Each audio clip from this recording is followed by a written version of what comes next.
When I opened Mott Hall Bridges Academy in 2010, my goal was simple: open a school to close a prison.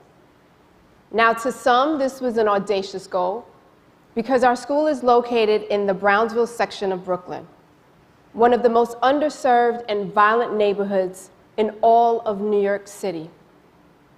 Like many urban schools with high poverty rates, we face numerous challenges, like finding teachers who could empathize with the complexities of a disadvantaged community, lack of funding for technology, low parental involvement, and neighborhood gangs that recruit children as early as 4th grade.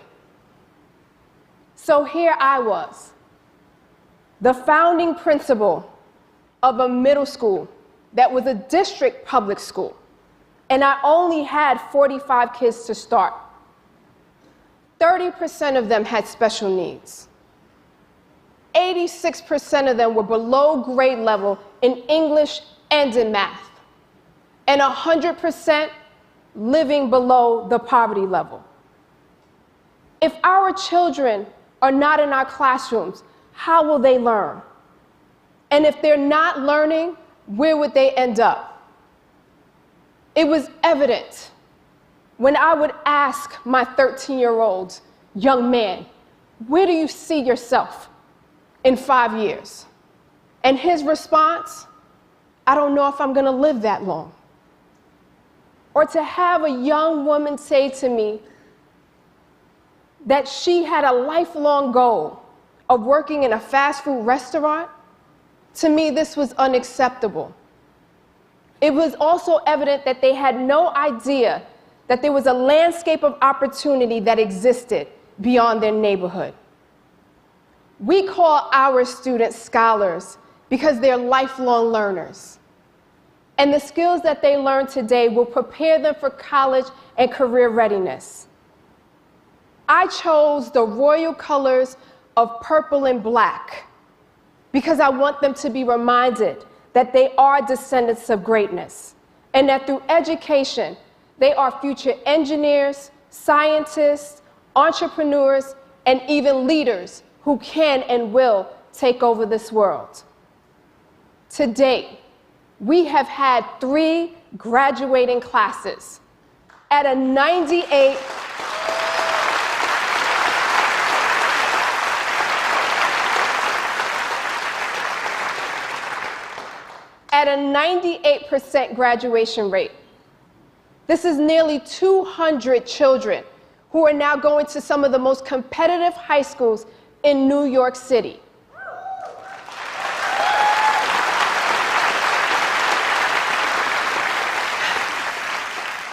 It was a cold day in January when my scholar Vidal Chasnet met Brandon Stanton, the founder of the popular blog Humans of New York.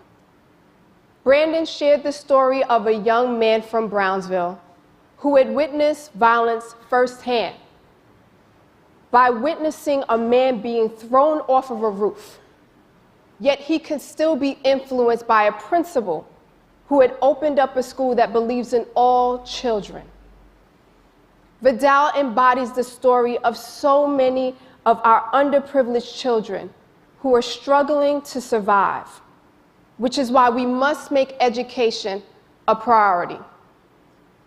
Brandon's post created a global sensation that touched the lives of millions. This resulted in $1.4 million being raised for our scholars to attend field trips to colleges and universities, summer STEAM programs, as well as college scholarships. You need to understand that when 200 young people from Brownsville visited Harvard, they now understood that a college of their choice was a real possibility. And the impossibilities that had been imposed upon them by a disadvantaged community was replaced by hope and purpose. The revolution in education is happening in our schools, with adults who provide love, structure, support, and knowledge. These are the things that inspire children. But it is not an easy task, and there are high demands within an education system that is not perfect. But I have a dynamic group of educators who collaborate as a team to determine what is the best curriculum, and they take time beyond their school day and come in on weekends and even use their own money to often provide resources when we do not have it. And as the principal, I have to inspect what I expect. So I show up in classes and I conduct observations to give feedback, because I want my teachers to be just as successful as the name Mott Hall Bridges Academy. And I give them access to me every single day, which is why they all have my personal cell number, including my scholars and those who graduated, which is probably why I get phone calls and text messages at 3 o'clock in the morning. But we are all connected to succeed, and good leaders do this. Tomorrow's future is sitting in our classrooms, and they are our responsibilities. That means everyone in here and those who are watching the screen. We must believe in their brilliance and remind them by teaching them that there indeed is power in education. Thank you.